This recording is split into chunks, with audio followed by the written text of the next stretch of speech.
فوزا عظيما أما بعد فإن أصدق الحديث كتاب الله وخير الهدي هدي محمد صلى الله عليه وسلم وشر الأمور محدثاتها وكل محدثة بدعة وكل بدعة ضلالة وكل ضلالة في النار. Jamaah hadirin dan hadirat rahimani Allah wa iyyakum. Insyaallah malam ini kita melanjutkan kembali pembahasan dari kitab Syarh Usuli Sunnah, penjelasan tentang pondasi-pondasi akidah. Dan di pertemuan terakhir kita masih membahas tentang pondasi kewajiban kita terhadap para pemimpin, yaitu taat kepada mereka. Dan insyaallah malam ini kita akan menyebutkan adillah atau dalil-dalil baik dari Al-Quran ataupun hadis-hadis Nabi sallallahu alaihi wasallam ataupun juga aqwalul ulama atau ucapan-ucapan ulama dari kalangan para sahabat Nabi sallallahu alaihi wasallam. Yang sejatinya adillah atau dalil itu seharusnya dibahas di awal-awal perjumpaan. Namun di sini Syekh Muhammad bin Sa'id Ruslan hafizahullah taala menjadikan tentang dalil-dalil taat kepada pemerintah atau kepada pemimpin itu sebagai pembahasan yang khusus. Dikarenakan saking banyaknya dalil-dalil yang memerintahkan kita untuk taat kepada para pemimpin. Kita sebutkan dalil dari Al-Quran yang ayat ini sudah sering kita baca, yaitu adalah surat An-Nisa ayat 59. Surat An-Nisa ayat 59. Allah Subhanahu wa taala berfirman, "Ya ayyuhalladzina amanu athi'ullaha wa athi'ur rasul wa ulil amri minkum." Wahai orang-orang yang beriman, taatlah kalian kepada Allah dan taatlah kalian kepada Rasul dan ulil amri minkum. Ya, dan siapakah yang masuk kategori ulil amri di dalam ayat ini? Tidak lain adalah semua yang diwajibkan untuk ditaati oleh Allah Subhanahu wa taala, baik dari kalangan pemimpin ataupun ulama. Masuk di dalamnya ayat ini, pemimpin dan ulama. Pemimpin yaitu berkaitan tentang urusan dunia, adapun ulama adalah berkaitan tentang agama. Ya.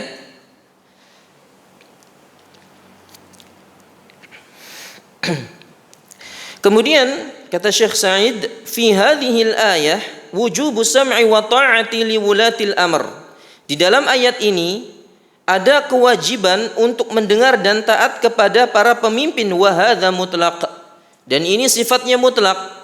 Artinya siapa saja yang diperintah oleh Allah untuk ditaati, maka itu masuk kategori ulil amri yang disebutkan di dalam ayat ini. Entah itu berupa raja, berupa presiden, berupa apa lagi? Perdana menteri ataupun yang lainnya. Ya, yang lainnya camat, bupati dan sebagainya. Itu juga masuk ulil amri. Ya, bawahannya presiden mutlak, ya, siapapun itu.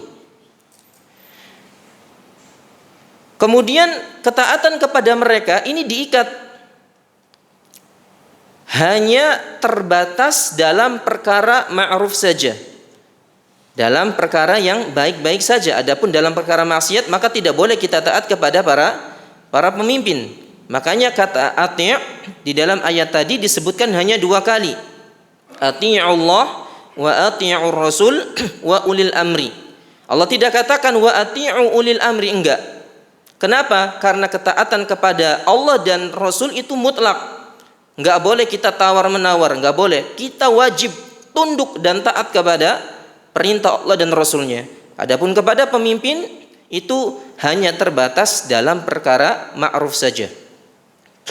Dan ini juga yang menjadi barometer bagi kita tatkala kita ingin mentaati suatu perintah dari pemimpin, bisa kita lihat apakah pemimpin tersebut memerintahkan kepada kita dalam perkara ma'ruf apa bukan?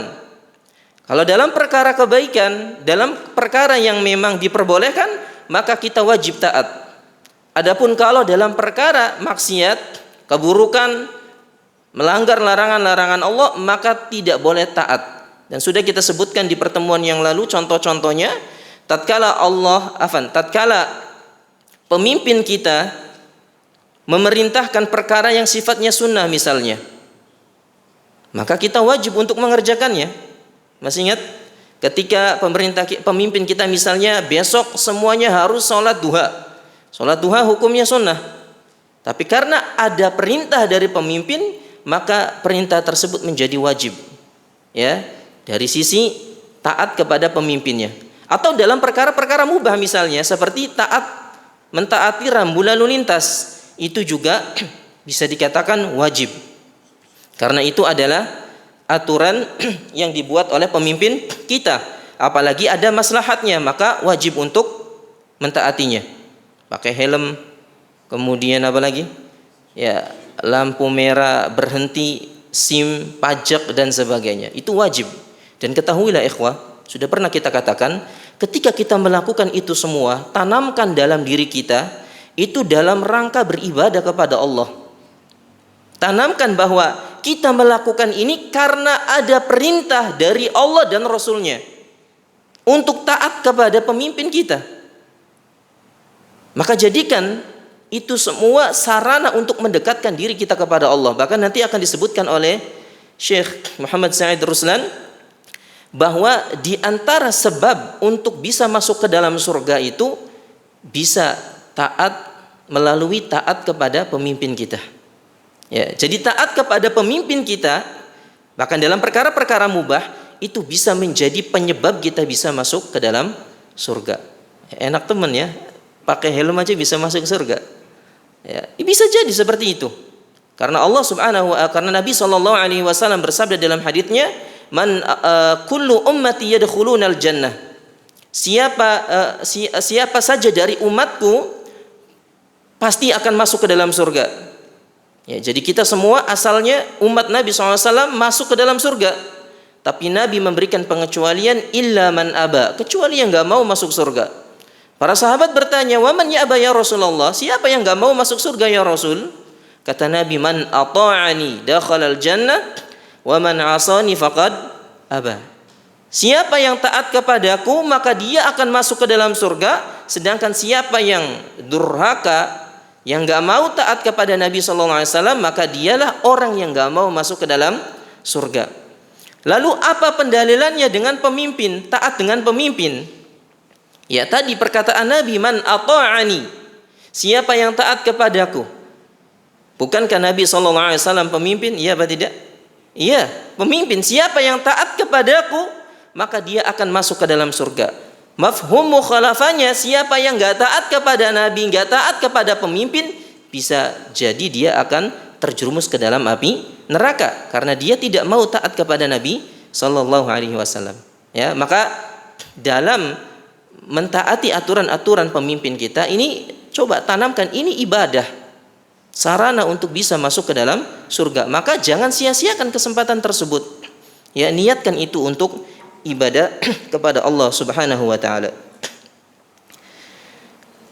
Berkata Ibnu Atiyah rahimahullahu taala ketika menafsirkan ayat ini, ya, lamma taqaddama ila al-wulatil fil ayatil mutaqaddimah yushiru ila qaulihi ta'ala innallaha ya'murukum an tu'addul amanati ila ahliha. Jadi kata beliau intinya, kalau kita perhatikan ayat tadi An-Nisa 59, kita perhatikan ayat sebelumnya, itu berbicara tentang perintah seorang rakyat untuk menunaikan amanahnya kepada rakyat, sesama rakyat. Jadi sebelum Allah perintahkan kita sebagai rakyat untuk menunaikan amanah kita kepada pemimpin, Allah terlebih dahulu memerintahkan kepada kita untuk menunaikan amanah kepada sesama rakyat. Misalnya, kita punya hak, ya, yang harus kita berikan kepada istri kita, kepada anak kita, pun sebaliknya mereka juga punya hak kepada kita. Kita harus berikan hak kita kepada tetangga kita dan sebaliknya. Ya, Allah berfirman, "Innallaha ya'murukum an tu'addul amanati ila ahliha." Sesungguhnya Allah menyuruh kalian untuk menunaikan amanah kepada ahlinya, kepada pemiliknya. Ya. Namun setelah itu Allah baru sebutkan, ya, untuk menunaikan amanah kita kepada pemimpin. Apa amanah kita kepada pemimpin? Tidak lain adalah taat dan mendengar perintahnya. Ya, itu amanah yang harus kita lakukan, harus kita tunaikan kepada pemimpin kita. Adalah mendengar dan tidak ngebangkang, tidak ngeyel dan sebagainya. Baik. Kita sebutkan dalil-dalil dari hadis Nabi SAW di halaman 730. Adillatu sunnati ala wujubi sam'i wa ta'ati lil a'immah. Dalil-dalil dari sunnah tentang wajibnya taat kepada pemimpin. Al hadithul muttafaqu ala sihhatihi. Ya, sebuah hadis yang diriwayatkan dari sahabat Abdullah bin Umar radhiyallahu anhuma, dan hadis ini disepakati akan kesahihannya. Nabi SAW bersabda, "'Alal mar'il muslim as-sam'u wa ta'atu fima ahabba wa kariha." Wajib bagi seorang muslim, kata Nabi, untuk mendengar dan taat kepada pemimpinnya, baik terhadap perkara-perkara yang ia cintai, ia sukai dari pemimpinnya, ataupun dalam perkara-perkara yang ia tidak sukai dari pemimpinnya. Tetap ia harus nurut dan taat. Illa an yu'mara bima'siyah, kecuali diperintah bermaksiat, fala sam'a wala ta'ah, maka tidak ada ketaatan di dalamnya. Tidak ada ketaatan di dalamnya. Pun juga hadis yang dibawakan oleh Abu Hurairah radhiyallahu anhu disebutkan dalam Sahihain, Rasulullah SAW bersabda, "Man ata'ani faqad ata'a Allah, wa man 'asani faqad 'asa Allah." Siapa yang taat kepadaku, maka dia sejatinya telah taat kepada Allah. Dan siapa yang durhaka kepadaku, kata Nabi, maka sejatinya dia telah durhaka kepada Allah. Dan ini juga menjadi bukti bahwa apa yang datang dari Nabi SAW itu melainkan datang dari Allah Subhanahu wa taala. Ma la yantiqu 'anil hawa in huwa illa wahyu yuha. Apa yang diucapkan oleh Nabi SAW itu tidaklah datang dari hawa nafsunya, melainkan itu adalah wahyu dari Allah Subhanahu wa taala. Maka siapa yang taat kepada Nabi, maka sejatinya dia taat kepada Allah. Wa man ata'al amira faqad ata'ani wa man 'asal amira faqad 'asani. Dan siapa yang taat kepada pemimpin, maka sungguh dia sejatinya telah taat kepadaku, kata Nabi. Dan barang siapa yang durhaka kepada pemimpinnya, enggak nurut, enggak taat kepada pemimpinnya, sejatinya dia tidak taat kepadaku. Ya, tidak taat kepada Nabi sallallahu alaihi wasallam. Ini memperjelas bahwa perintah taat kepada pemimpin itu memang benar-benar datang dari Nabi sallallahu alaihi wasallam. Ya, dan ingat, ketika kita taat kepada pemimpin kita, itu bukan dalam rangka untuk mendapatkan jabatan, bukan untuk mendapatkan kekuasaan, ya, bukan untuk mendapatkan dunia atau bantuan mereka, enggak. Tapi kita murni taat kepada mereka ini karena perintah dari Rasulullah SAW. Karena ini bentuk ibadah, ya, bentuk ibadah, bukan karena dunianya. Namun banyak orang yang nggak paham dalam masalah hal ini, ya, bahkan menganggap sepele, ya, perkara ini. Padahal subhanallah, setiap hari dia jalan-jalan naik motor, bawa SIM, pakai helm, taat rambu lalu lintas, ya. Tapi dia tidak paham bahwa apa yang dia lakukan itu bisa bernilai ibadah di sisi Allah. Kenapa? Karena niatnya. Dia tidak tahu, oh ternyata itu ibadah. Dia anggap itu adalah sebuah rutinitas saja. Tapi kalau dia yakini melakukan itu adalah taat kepada pemimpin dalam rangka mentaati perintah Nabi SAW, maka insya Allah akan bernilai ibadah. Berkata Al-Hafidh Ibnu Hajar di dalam Fathul Bari, kata beliau, wa fil hadithi wujubu ta'ati wulatil umur. Di dalam hadits ini juga terkandung kewajiban taat kepada pemimpin. Wa hiya muqayyadun bi ghairil amri bil ma'siyah. Namun terikat ketaatan kepada mereka itu, ya, selama bukan dalam perkara maksiat. Wal hikmatu fil amri bi ta'atihim al muhafadhatu ala ittifaqil kalimah. Dan kata beliau, hikmah kenapa kita harus taat kepada pemimpin adalah al muhafadhatu ala ittifaqil kalimah, agar kaum muslimin itu bisa mewujudkan persatuan, bisa bersatu, ya. Karena nggak mungkin kaum muslimin bisa bersatu tanpa adanya pemimpin, nggak mungkin. Ya pasti ada komando dari pemimpinnya. Ya, dan ini diantara hikmah jika kita taat kepada pemimpin. Pun juga diantaranya hikmahnya adalah ada rasa aman yang akan dirasakan di dalam negeri tersebut. Ya, dia bisa beribadah dengan nyaman, dia bisa beraktivitas ke sana ke sini olahraga dengan aman, bisa ya bergaul dengan keluarganya dengan canda dan tawa, asik pokoknya jika taat itu terrealisasi. Ya, dan itu diantara hikmah yang tanpa kita sadari kita rasakan. Ya, tapi bayangkan kalau seandainya orang-orang itu nggak taat kepada pemimpin, apa yang terjadi? Pasti kerusuhan, ketidaknyamanan, bahkan terjadi ya pengelengseran, pemberontakan dan sebagainya. Akhirnya ruwet itu negeri. Nggak terwujud itu yang namanya persatuan. Yang ada adalah perpecahan. Naam. Kemudian juga dalil yang ketiga diriwayatkan oleh sahabat Abi Dzar Al-Ghifari radhiyallahu anhu. Ya, nama beliau itu aslinya Jundub bin Junadah radhiyallahu anhu. Beliau berkata, "Inna khalili awsani an asma'a wa uti' wa in kana 'abdan mujadda'al atraf." Al-hadits akhrajahu Muslim fi sahihih.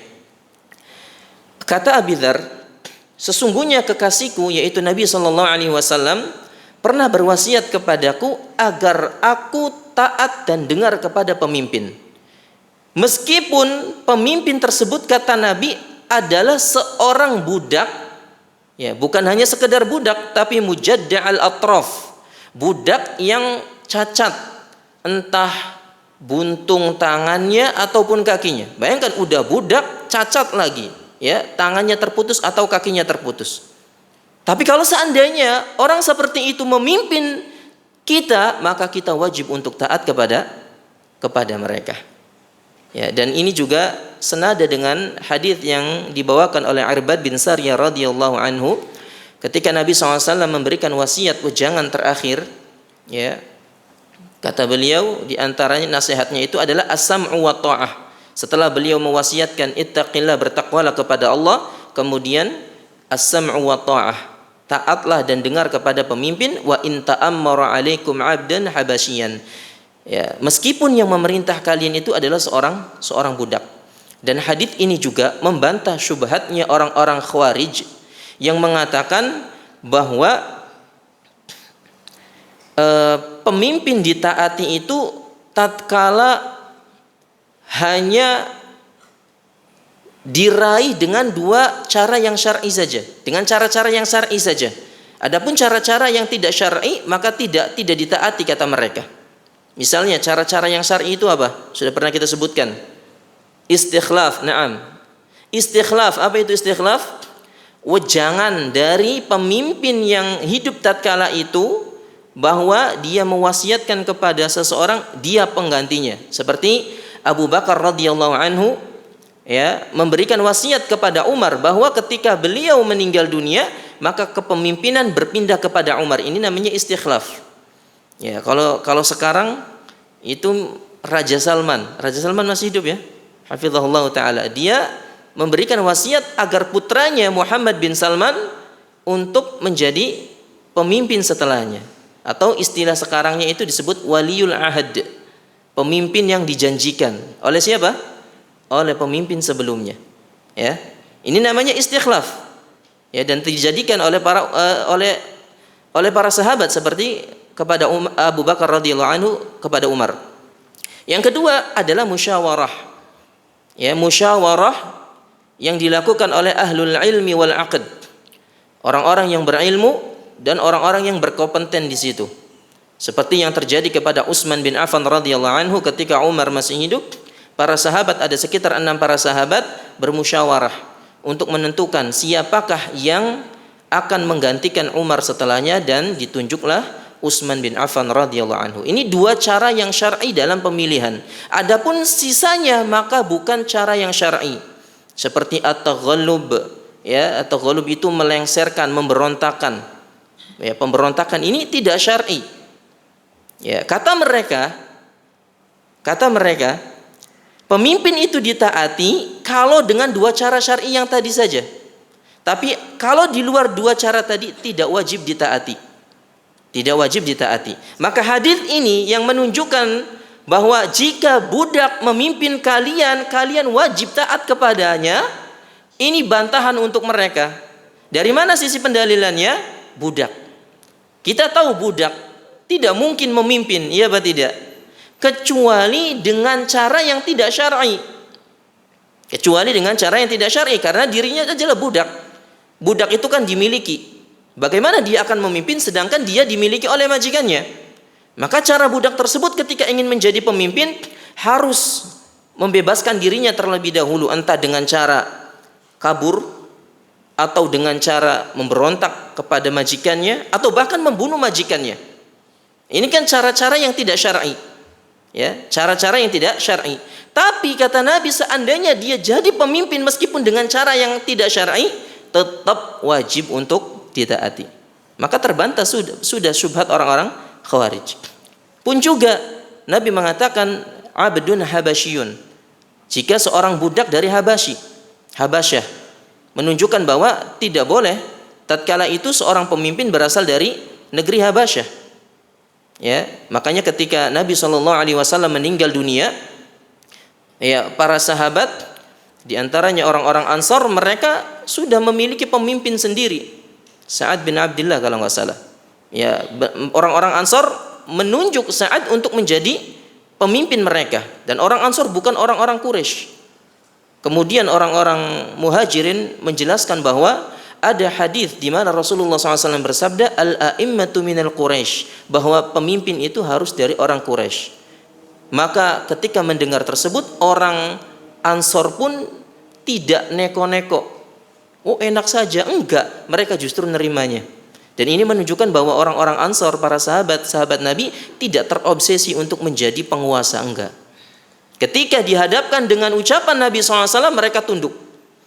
Mereka sisihkan semua perasaan, akal mereka. Ya, meskipun secara logika bisa saja kan, antum orang Muhajirin, ya silakan pilih pemimpin sendiri. Kami orang Ansar punya pemimpin sendiri, kan seperti itu. Tapi ketika mereka mendengar hadits Nabi, mereka tundukkan akal mereka, tundukkan hawa nafsu mereka. Mereka taat terhadap perintah Nabi SAW, sehingga singkat cerita diangkatlah Abu Bakar menjadi seorang khalifah pengganti Nabi SAW. Taib. Kemudian juga hadits tentang hadits yang dibawakan oleh Hudzaifah, hadits yang keempat. Dari sahabat Hudzaifah bin Yaman radhiyallahu anhu qala, beliau berkata, ya Rasulullah, inna kunna bi syarrin faja'a Allahu bi khairin fanahnu fihi fahal min wara'i hadzal khairi syarrun. Kata Hudzaifah, ya Rasulullah, sesungguhnya kami pernah berada dalam keadaan buruk, yaitu ketika masih jahiliyah. Kemudian datang Allah Subhanahu wa taala membawakan kebaikan kepada kami, dan sekarang kami berada di atas kebaikan, yaitu di atas Islam. Jadi Hudzaifah curhat kepada Nabi, ya Rasulullah, kami dulu berada di kegelapan, di masa-masa jahiliyah, dan sekarang datang Islam di atas kebaikan. Apakah setelah kebaikan ini datang ada keburukan setelahnya? Maka Nabi mengatakan, na'am. Diulangi lagi oleh Hudzaifah, hal wara'a dzalikal khairi syarrun? Apakah setelah kebaikan ini ada keburukan ya Rasul? Kata Nabi, na'am, ada. Kaifa? Maka Hudzaifah mengatakan, bagaimana itu terjadi ya Rasulullah? Beliau menjelaskan, yakunu ba'di a'immatun la yahtaduna bihudaya wa la yastannuna bisunnati. Kata Nabi SAW, akan datang setelah aku meninggal dunia para pemimpin yang mereka tidak menggunakan petunjukku di dalam kepemimpinan mereka, dan mereka pula tidak menggunakan sunnahku di dalam kepemimpinan mereka. Wa sayaqumu fihim rijalun qulubus syayatin fi juthmani ins. Kata Nabi, akan muncul ya orang-orang yang menjadi pemimpin, wujud mereka manusia tapi hatinya itu ya hatinya para syayatin. Jadi akan ada para pemimpin yang muncul, hati-hati mereka itu seperti syaitan sedangkan wujud mereka itu manusia. Antum bisa bayangkan kenapa Nabi SAW mengatakan demikian? Menunjukkan bahwa akan ada pemimpin-pemimpin yang jahat, akan ada pemimpin-pemimpin yang zalim, pemimpin-pemimpin yang bengis, sampai diibaratkan hati mereka itu seperti syaitan tapi dalam bentuk wujud manusia. Saking jahatnya. Dan itu terbukti dari dalam sejarah. Seperti Hajjaj bin Yusuf dan yang lainnya. Ya. Itu jahat-jahat, pemimpin yang jahat. Kemudian kata Hudzaifah, "Kaifa asna'u ya Rasulullah in adraktu dzalik?" Ya Rasulullah, ketika keadaan seperti itu terjadi kepada aku, apa yang saya harus lakukan? Ketika datang pemimpin, ketika kami diuji dengan pemimpin yang zalim, yang hati mereka seperti syaitan tapi dalam bentuk wujud manusia, apa yang saya harus lakukan ya Rasul? Kata Nabi, tasma'u wa tuti'u lil amir. Kamu dengar, kamu taat kepada pemimpinmu itu yang zalim. Ya. Wa in daraba dhahraka wa akhadha malaka fasma' wa ati'. Meskipun pemimpin yang zalim tersebut memukul punggungmu, meskipun pemimpin yang zalim tersebut itu mengambil, merampas hartamu, fasma' wa ati'. Nabi berpesan kepada Hudzaifah, tetap ente dengar dan taat kepada pemimpinmu itu. Ya. Ini mempertegas bahwa sejahat apapun pemimpin kita, selama dia muslim, maka kita harus taat kepadanya. Ya, dan di dalam hadis ini juga ada syubhat yang dilontarkan oleh orang-orang Khawarij. Kata mereka, hadis ini ya tadi kan dikabarkan oleh Nabi ada pemimpin yang jahat. Ya, tapi kita diperintah untuk bersabar. Meskipun kita dipungkul, meskipun kita diambil hartanya, tetap Nabi memerintahkan kita sabar dan taat. Kata mereka, "Na'am, hadits ini bisa diamalkan tatkala yang dizalimi itu adalah satu orang. Hanya satu orang rakyat yang dizalimi oleh pemimpin tersebut, maka yang lainnya wajib taat," kata orang-orang Khawarij. Kenapa? Karena di sini disebutkan wa in daraba dhahraka. Meskipun pemimpinmu itu memukul punggungmu. Mu di sini kata mereka satu orang. Ya memang secara bahasa ini dhamir mukhatab, kamu itu kan satu orang. Dipahami oleh mereka ini berlaku hanya untuk satu orang. Kalau yang didoliminya banyak, maka enggak wajib untuk taat kepada pemimpin tersebut. Paham syubhatnya? Bantahnya gimana? Ya. Gampang bantahnya ya. Tidak ada satu pun di antara para ulama ahlu sunnah wal jamaah yang menafsirkan demikian. Jadi penafsiran tersebut itu muncul melainkan dari hawa nafsu mereka. Ya makanya mereka orang-orang Khawarij disebut dengan ahlul hawa, pengekor hawa nafsu. Kenapa? Karena menafsirkan Al-Quran, menafsirkan hadis sesuai dengan keinginan mereka. Jadi bukan keinginan mereka itu disesuaikan dengan dalil, tapi dalil itu disesuaikan dengan keinginan mereka. Itu ciri khas mereka. Padahal tidak ada ulama yang menafsirkan seperti itu, bahwa meskipun itu mukhatabnya satu orang, tapi tetap hukumnya berlaku untuk semua orang. Baik satu, dua, tiga atau banyak yang dizalimi, maka tetap bersabar. Maka harus bersabar. Hadis ini diriwayatkan oleh Imam Al-Bukhari dan Muslim. Taib. Kata Syekh Sa'id Muhammad bin Sa'id Ruslan, wa hadzal hadits min ablaghil ahadits allati ja'at fi hadzal bab. Subhanallah, ini enak penjelasannya. Dan hadis ini kata beliau adalah di antara hadis-hadis yang sangat jelas. Yang sangat jelas jika ada pemimpin yang zalim kita harus taat. Kenapa?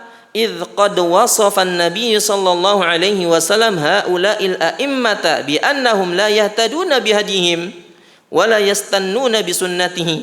Karena di dalam hadis ini Nabi SAW mensifati akan ada para pemimpin yang mereka tidak menggunakan petunjuk Nabi SAW, tidak menggunakan sunnah Nabi SAW di dalam kepemimpinan mereka.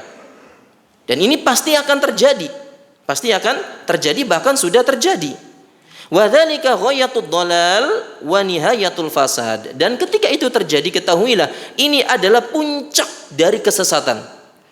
Puncak dari kesesatan itu adalah ketika seseorang sudah tidak mengambil petunjuk Nabi, sudah tidak menjadikan sunnah Nabi SAW itu sebagai jalan hidupnya.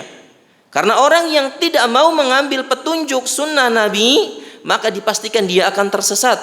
Dan inilah diantara puncak kerusakan.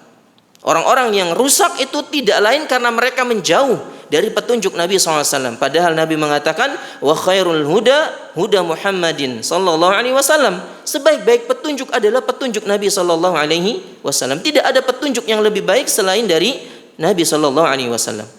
Tapi karena mereka sudah menjadi pengekor hawa nafsu, ya aduh bodoh amat lah. Mau itu ucapan Nabi atau bukan, yang penting saya tidak cocok ini dengan ya hawa nafsu saya, keinginan saya tidak cocok dengan dalilnya, ditinggalin itu dalil. Naam. Fahum la yahtaduna bihadyi nabawi fi anfusihim wala fi ahlihim wala fi ra'ayahum. Mereka orang-orang seperti itu tidak menjadikan petunjuk Nabi untuk diri mereka. Ya, petunjuk itu tidak dipakai untuk diri mereka, ataupun juga tidak dipakai untuk keluarga mereka. Bahkan membina rumah tangganya pun tidak dipakai itu petunjuk Nabi. Ataupun tidak pula dipakai untuk membimbing rakyatnya. Ya, pemimpin seperti itu. Namun perhatikan, wa ma'a dzalika faqad amara an-nabiyyu bi ta'atihim fi ghairi ma'siyatillah. Meskipun seperti itu, tetap Nabi sallallahu alaihi wasallam memerintahkan kita untuk taat kepada mereka selama bukan dalam perkara maksiat, ya, bukan dalam perkara maksiat. Dan ini juga ikhwah, hadits ini membantah syubhatnya orang-orang Khawarij yang mengatakan kita wajib taat kepada pemimpin kalau pemimpinnya memakai hukum Allah.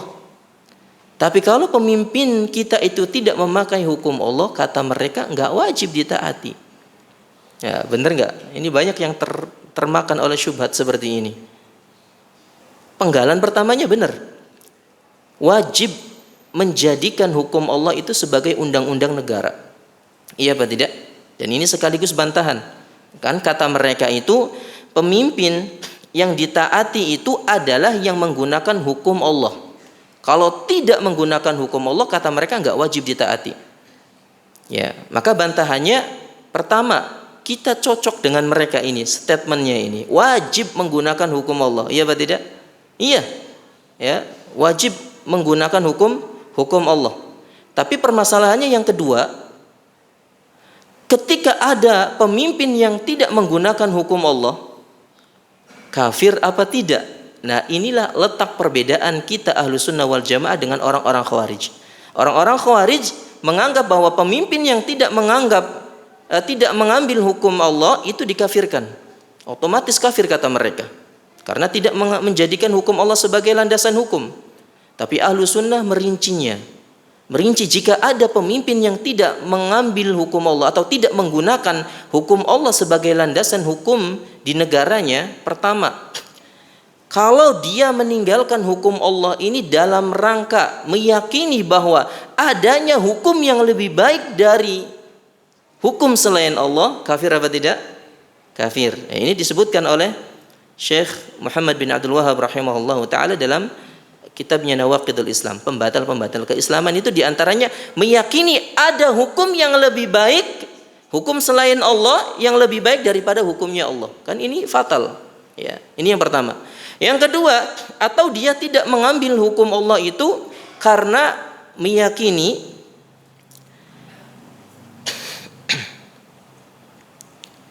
nggak wajib. Jadi dia meninggalkan hukum Allah itu karena nggak wajib. Padahal diwajibkan Allah. Ini juga kafir. Kenapa? Karena ada unsur istihlal, menghalalkan apa yang Allah haramkan. Jadi Allah mengatakan wajib untuk mengambil atau menjadikan landasan hukum, tapi mereka tidak mewajibkan. Nah, ini juga sama, yang seperti yang pertama. Yang ketiga, dia meyakini adanya hukum Allah, hukum selain Allah yang setara dengan hukum Allah. Ada hukum buatan manusia, tapi ini sama nih, seperti hukum Allah, ini juga sama. Ya, kufur. Adapun yang keempat, orang yang tidak menjadikan hukum Allah di negaranya, tapi dia meyakini bahwa sejatinya mereka itu wajib untuk menjadikan hukum Allah sebagai landasan hukum, tapi karena kepentingan politik, karena kepentingan pribadi, hawa nafsu dan yang lainnya, akhirnya dia meninggalkannya, tapi tetap meyakini wajib menjadikan hukum Allah itu sebagai pemimpin, maka ini tidak kafir. Ya, itu sikap ahlu sunnah wal jamaah kepada pemimpin yang tidak mengambil atau tidak menjadikan hukum Allah itu sebagai landasan hukumnya. Ya.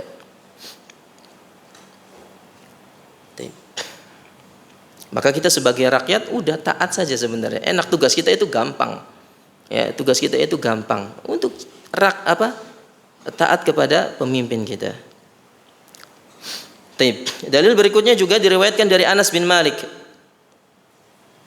Dari sahabat Anas bin Malik radhiyallahu anhu bahwa Rasulullah SAW bersabda, "Isma'u wa ati'u wa in istu'mila 'alaikum 'abdun habasyiyun ka'anna ra'sahu zabiba." Ini semakna dengan hadis yang tadi kita sebutkan. Kata Nabi, taat dan dengarlah kepada pemimpin kalian meskipun pemimpin kalian itu adalah seorang budak dari negeri Habasyi yang kepalanya itu seperti anggur, seperti kismis. Ya, mungkin gambarannya jelek dan sebagainya, tapi tetap kita harus taat kepada mereka. Taib. Diriwayatkan pula oleh Adi bin Hatim radhiyallahu anhu. Ya, Adi bin Hatim masih ingat ke siapa? Siapa? Satu-satunya sahabat yang pernah melihat Dajjal. Diingat, ini namanya Adi bin Hatim, beliau dari Palestina. Ya. Taib. Beliau berkata, "Qulna ya Rasulullah, la nas'aluka an ta'atit taqi." Ya Rasulullah, kami tidak bertanya kepadamu tentang ketaatan yang dilakukan oleh orang-orang yang bertakwa. Walakin man fa'ala wa fa'al fa dzakara syarra. Tapi kami bertanya kepadamu bagaimana tentang pemimpin yang melakukan keburukan demi keburukan dia lakukan. Faqala Rasulullah SAW, ittaqullah wasma'u wa ati'u. Maka Nabi berpesan kepada Adi bin Hatim, bertakwalah kalian kepada Allah dan dengar dan taat kepada pemimpin kalian. Ya. Meskipun hadis ini dari sisi sanad lemah, namun terdapat syawahid, pendukung-pendukung yang tadi diantaranya sudah kita sebutkan, hadis-hadis yang sudah kita sebutkan, sehingga hadis ini yang tadinya lemah karena ada pendukung-pendukungnya yang sahih menjadi naik derajatnya, ya, yang tadinya lemah menjadi hasan li ghairihi. Ya.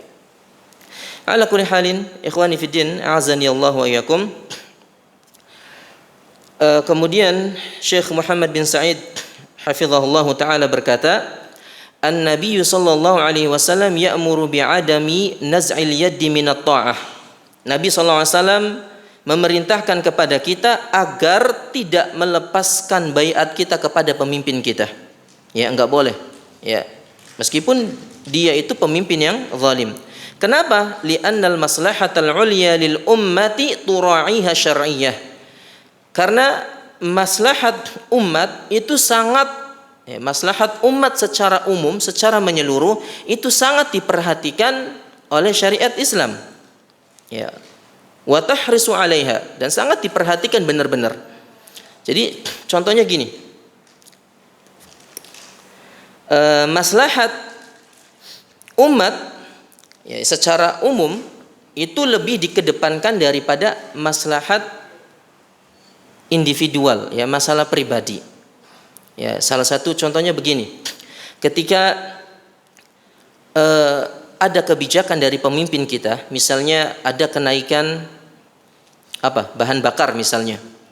Ya, bahan bakar naik, ya. Maka otomatis yang lainnya kan pada naik. Sayuran, beras, transport, apalagi? Gaji antum naik gak? Kalau enggak berarti pimpinan antum zalim. Tayyib. Taruhlah pemimpin kita memberikan kebijakan seperti itu. Ya, dengan menetapkan kenaikan bahan bakar. Bagi sebagian rakyat, mungkin ini dianggap sebagai kezaliman. Ya. Oh, ini pemimpinnya nggak benar, ini haus duit dan sebagainya. Ya, kenapa? Dianggap sebuah kezaliman. Tapi apakah kezalimannya tersebut itu menyeluruh untuk seluruh rakyat? Jawabannya tidak.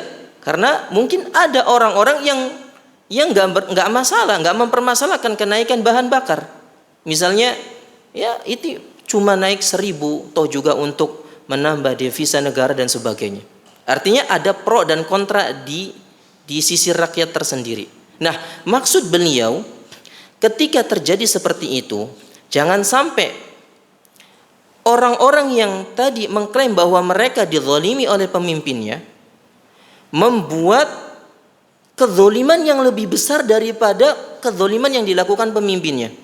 Misalnya karena mereka merasa dizalimi, akhirnya dia ngajak teman-temannya ya membuat makar, ya membuat konspirasi dan sebagainya, buat status-status yang menyudutkan pemimpinnya, sehingga banyak orang-orang yang terhasut, ya, sehingga membenci pemimpinnya, sehingga ketika sudah benci kepada pemimpinnya, ya jangankan kebijakannya, dengar namanya aja sudah enak, ya kan gitu.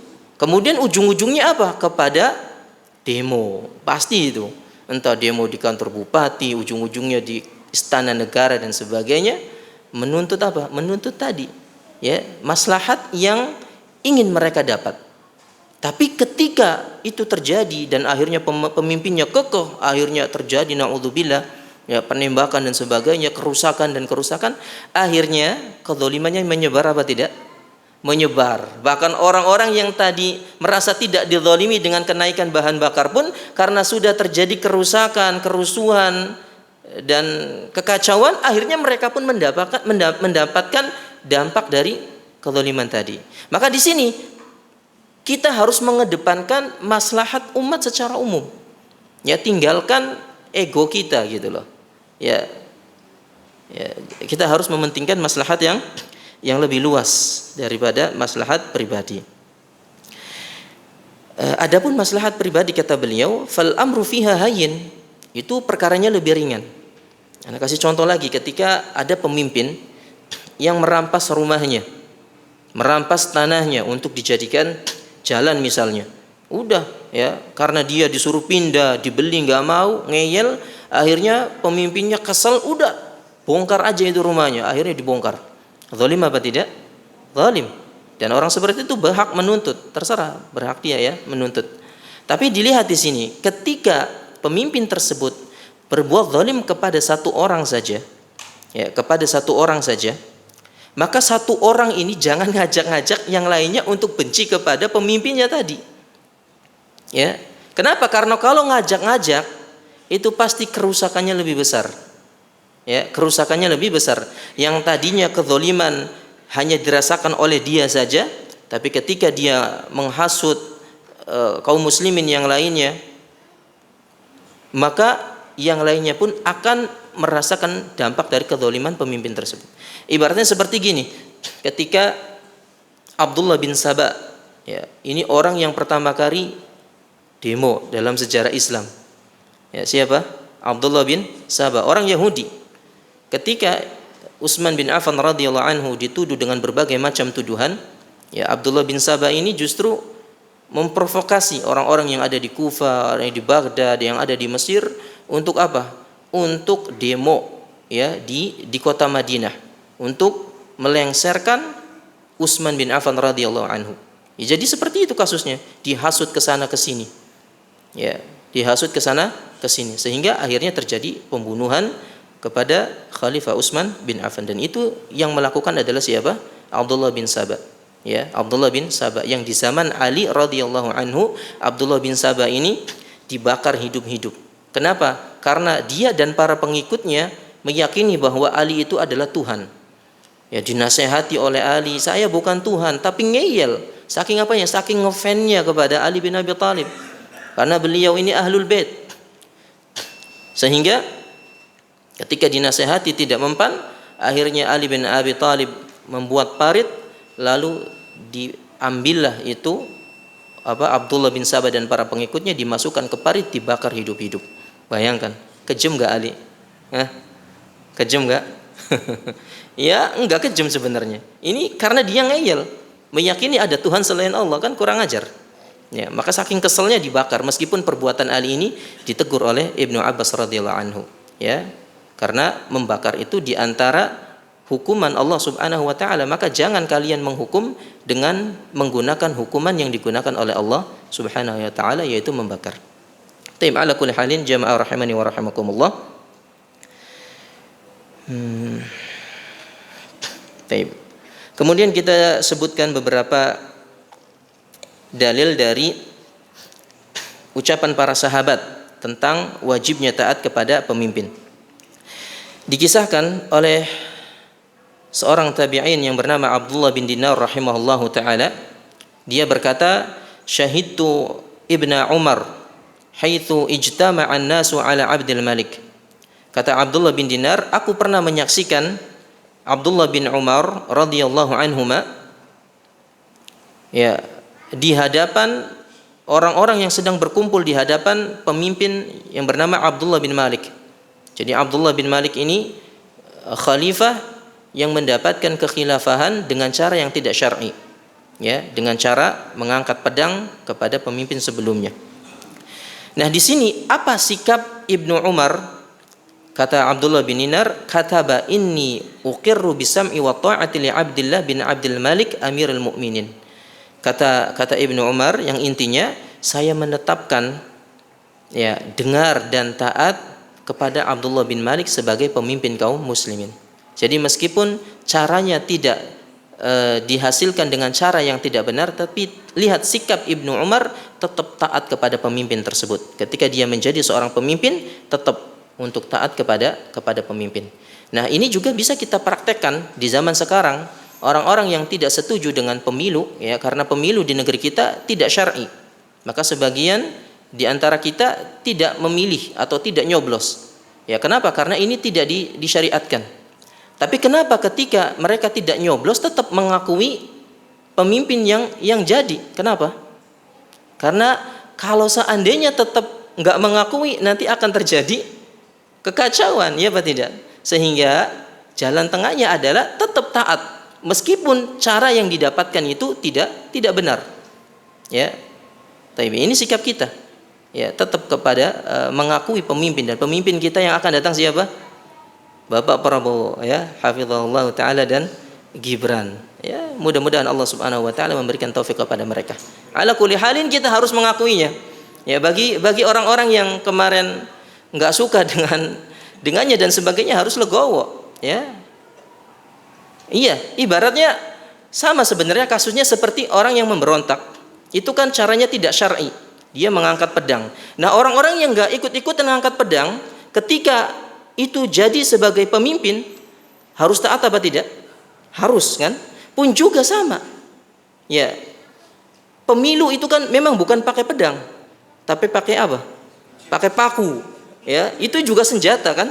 Dicoblos. Nah, orang-orang yang enggak nyoblos itu juga harus taat kepada pemimpin yang jadi. Mudah-mudahan jelas. Kemudian disebutkan juga oleh Imam Asy-Syatibi dalam kitabnya Al-I'tisam, disebutkan bahwa Yahya bin Yahya pernah ditanya, al-bai'atu makruha? Apakah baiat kepada pemimpin yang zalim itu makruh? Kata beliau, la, enggak. Ditanya lagi, wa in kanu a'immatal jaurin, meskipun dia ini pemimpin yang jahat, zalim, ya, apakah tetap diperintah untuk membaiat kepadanya? Maka Yahya bin Yahya berkata, qad baya'a Ibnu Umar li Abdul Malik bin Marwan wa bisayfi akhadhal mulk. Kata beliau, aku melihat bahwa Ibnu Umar radhiyallahu anhuma membaiat Abdullah bin Malik, yang Abdullah bin Malik ini mendapatkan kekuasaan dengan cara mengangkat pedang, ya. Jadi tetap taat. Pun juga kemudian kata Yahya bin Yahya, al-bai'atu khairun minal furqah, bahwa membaiat pemimpin itu meskipun dengan cara yang tidak syar'i itu masih lebih baik daripada tidak membaiatnya, daripada memisahkan diri tidak taat, ya, itu masih lebih baik membaiatnya. Berkata Ibnu Hajar, qad ajma'al fuqaha ala wujubi ta'ati sultanil mutaghallib. Telah terjadi ijma' di kalangan para fuqaha akan wajibnya taat kepada pemimpin yang didapatkan dengan cara memberontak tadi. Ya, semua ulama sepakat bahwa harus taat kepada pemimpin yang dihasilkan dengan cara-cara yang tidak syar'i. Bahkan ketika pemimpin tersebut memerintahkan jihad, wajib jihad. Ya. Apalagi ibadah-ibadah yang lainnya. Ya, perintah-perintah yang lainnya kalau jihad saja itu harus ikut dengan mereka, apalagi perintah-perintah yang tidak seberat jihad gitu.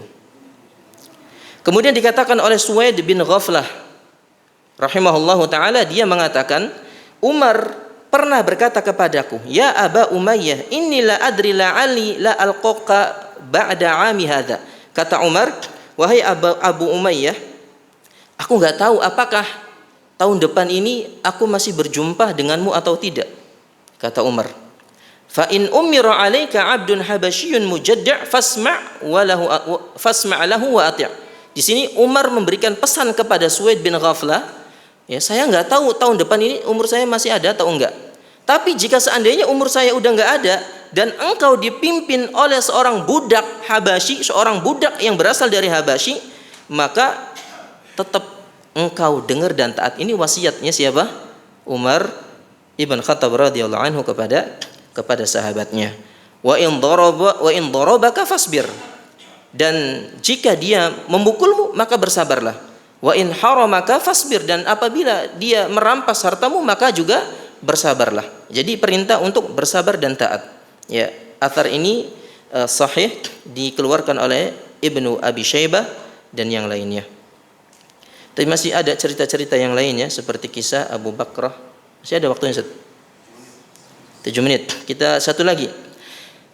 Cerita dari Ziyad bin Qusayb Al-Adawi rahimahullahu taala, dia berkata, "Kuntu ma'a Abi Bakrah tahta mimbar ibni Amir."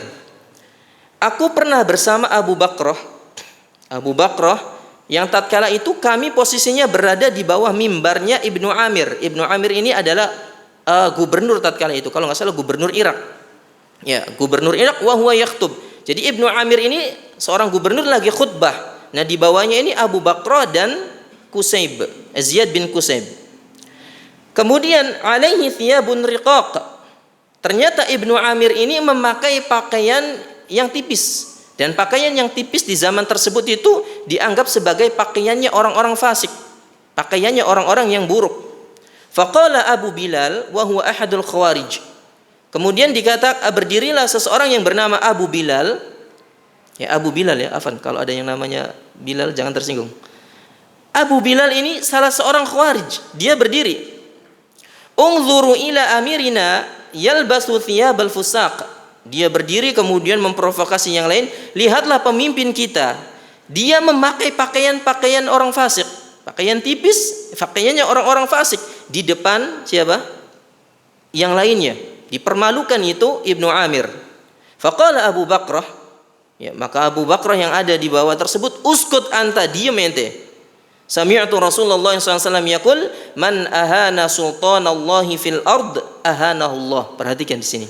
Kata Abu Bakrah, seorang sahabat, aku pernah mendengar Nabi SAW bersabda, siapa yang menghinakan pemimpin yang dijadikan Allah sebagai pemimpin di muka bumi ini, lalu dihinakan, maka ketahuilah Allah akan menghinakan orang yang menghinakan pemimpinnya tadi.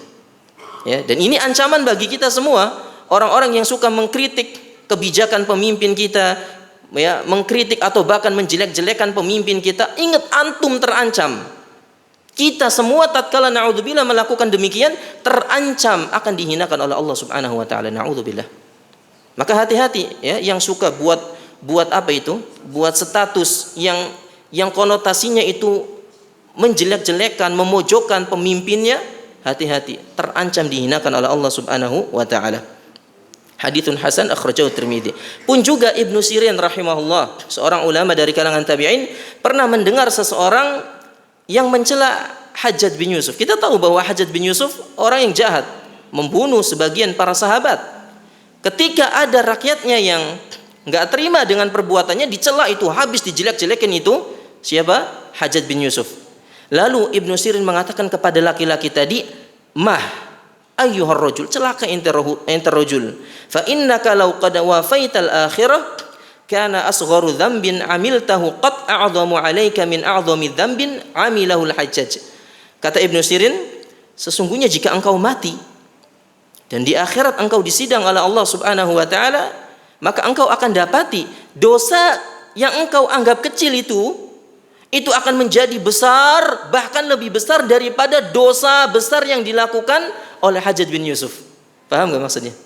Jadi dosa yang dilakukan oleh orang tadi mencela pemimpinnya itu nanti akan menjadi dosa yang sangat besar, bahkan lebih besar daripada dosa yang paling besar yang dikerjakan oleh Hajjaj bin Yusuf. Ya mungkin menurut kita dosa yang paling besar dilakukan oleh Hajjaj bin Yusuf membunuh para sahabat Ibnu Zubair dan yang lainnya. Tapi subhanallah kata beliau, bisa jadi dengan engkau mencela pemimpinmu, dosanya lebih besar daripada tadi perbuatannya Hajjaj bin Yusuf. Kenapa? Wa'lam, kata beliau, annallaha hakamun adil, bahwa Allah itu pemberi hukum yang sangat adil. In akhadha minal Hajjaj liman zalamahu fasawfa ya'khudh lil Hajjaj mimman zalamahu. Kata beliau menjelaskan kenapa ya bisa menjadi besar, karena bisa jadi Allah Subhanahu wa taala mengambil kebaikan Hajjaj lalu dibagi-bagikan kepada orang yang ia zalimi sesuai dengan kadar kezalimannya, dibagikan. Namun Allah juga bisa jadi mengambil kebaikan-kebaikan orang yang mencela Hajjaj lalu diberikan kepada Hajjaj. Ya, sehingga dosa celaan tadi itu adalah merupakan dosa yang merugikan pelakunya. Dan antum coba pikirkan, sehebat antum mencela pemimpin antum, apa manfaatnya untuk antum? Apakah akan merubah keadaan? Apakah akan menjadi kondisi itu lebih baik? Enggak. Ya, tapi kalau antum doakan, itu akan lebih bermanfaat untuk antum dan untuk pemimpin antum dan untuk seluruh kaum muslimin. Ya, fala tusghilanna nafsaka bisabbi ahadin. Maka Ibnu Sirin berpesan, jangan engkau sibuk, ya, jangan engkau sibukkan dirimu dengan mencela seseorang termasuk pemimpin antum, ya, pemimpin antum. Maka mudah-mudahan kita termasuk orang-orang yang dijauhkan dari perbuatan tersebut. Insyaallah nanti kita akan lanjutkan di pertemuan yang akan datang. Jadi intinya sikap kita sebagai ahlu sunnah wal jamaah apa? Dari penjelasan yang sudah berlalu, pertama, wajib menghormati dan memuliakan pemimpin kita.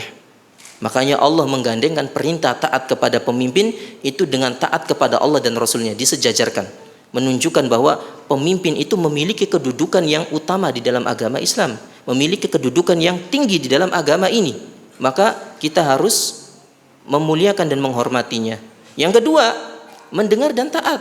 Ya, ini sudah membahas. Ini sebagai rangkuman saja sikap kita. Yang kedua adalah dengar dan taat, enggak memberontak. Yang ketiga adalah bersabar. Bersabar dalam menghadapi pemimpin-pemimpin yang zalim. Ya, lihat perjuangan para salafus saleh seperti Imam Ahmad dan yang lainnya, mereka bersabar. Yang keempat adalah menasehati secara sembunyi, bukan secara terang-terangan. Dan yang kelima adalah mendoakan kebaikan untuk pemimpin kita. Ya, ini 5 pelajaran yang bisa kita ambil dari pembahasan-pembahasan yang sudah kita terangkan. Ya, kalau nggak salah ini masuk ke 3 pertemuan. Ya, rangkumannya tadi, sikap kita kepada pemimpin adalah apa?